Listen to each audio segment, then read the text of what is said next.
Friends, welcome back to my channel women's health talk. और यहाँ पर हम बात करते हैं वुमेन्स के हेल्थ से रिलेटेड टॉपिक्स पर। फ्रेंड्स, आज हम बात कर रहे हैं इनफर्टिलिटी पर। आप डॉक्टर के पास जाते हैं, आप प्रेगनेंसी कंसीव करना चाहते हैं, 6 महीने से ट्राई कर रहे हैं, कंसीव नहीं हो रहा है, तो फिर डॉक्टर ऐसी कौन सी चीज़ें हैं जिनको देखकर या पूछकर बता देते हैं कि आपको इनफर्टिलिटी की समस्या हो गई है।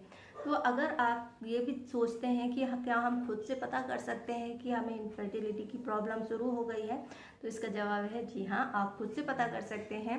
कुछ सिम्टम हैं जिनसे आप पता कर सकते हैं कि आपको इनफर्टिलिटी की समस्या शुरू हो गई है और उसका जल्द से जल्द ट्रीटमेंट भी जरूरी होता है।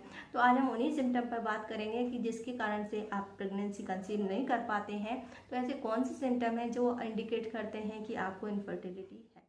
इनफर्टिलिटी महिला और पुरुष दोनों में हो सकती है, इसके लिए टेस्ट भी दोनों के हो सकते हैं।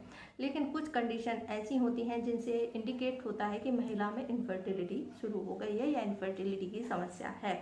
महिलाओं में ही ज़्यादातर इनफर्टिलिटी की समस्या देखने को मिलती है। उसका मेन रीज़न होता है हार्मोन, क्योंकि महिलाओं की जो लाइफ है उसमें हार्मोन का उतार चढ़ाव सबसे ज़्यादा होता है। चाहे आपकी यौवन अवस्था हो, आपकी प्यूबर्टी एज जिसे कहते हैं, चाहे आपकी मैरिड लाइफ हो, या आप कंसीव करने की कोशिश कर रहे हैं, या आपकी मेनोपॉज चल रही है।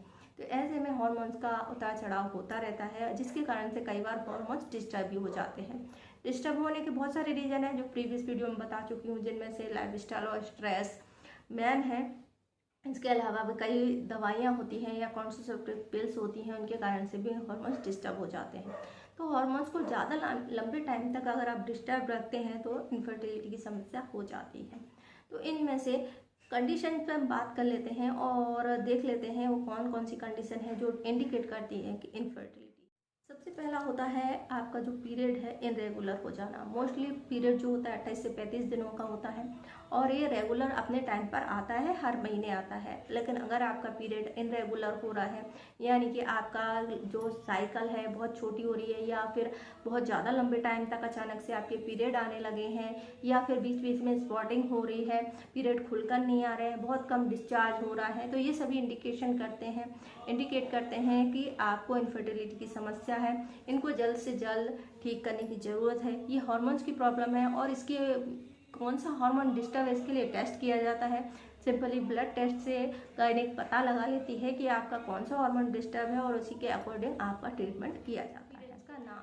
पीरियड्स का ना आना या फिर बहुत ज़्यादा लंबे समय तक स्किप हो जाना, तो ये इंडिकेट करता है कि अगर आपका जो पीरियड है 3 महीने से ज़्यादा तक टाइम तक नहीं आ रहा है, तो इसका इंडिकेशन होता है कि आपको ओव्यूलेशन हो ही नहीं रहा है।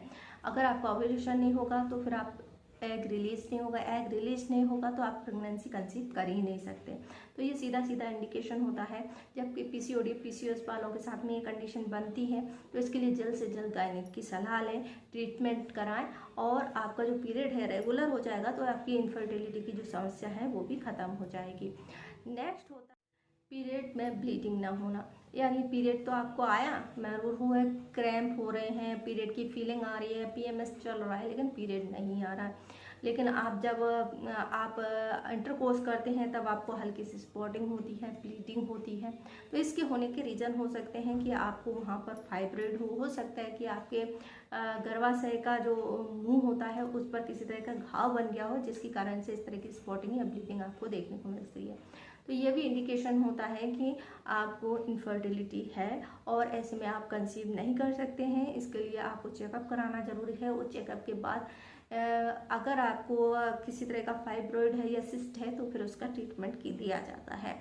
नेक्स्ट कंडीशन, बहुत ज़्यादा दर्द के साथ पीरियड होना, इतना दर्द होना, असहनीय होना, पेल्विक एरिया में दर्द होना, उल्टियाँ होना, और जो हैवी फ्लो के साथ पीरियड होना, बहुत क्रैम्प के साथ में होना, तो ये इंडिकेशन होता है कि आपको एंड्रोमेट्रियोसिस हो सकता है और इसके लिए ट्रीटमेंट ज़रूरी होता है। तो ये भी इंडिकेट करता है कि आपको इनफर्टिलिटी है।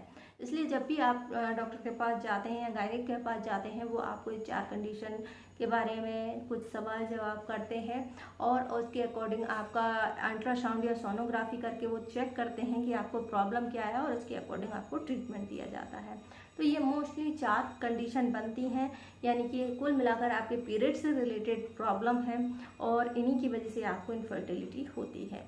तो आई होप आपको जानकारी पसंद आई होगी। जानकारी पसंद आए तो वीडियो को लाइक करें, शेयर करें, हमारे चैनल को सब्सक्राइब करें।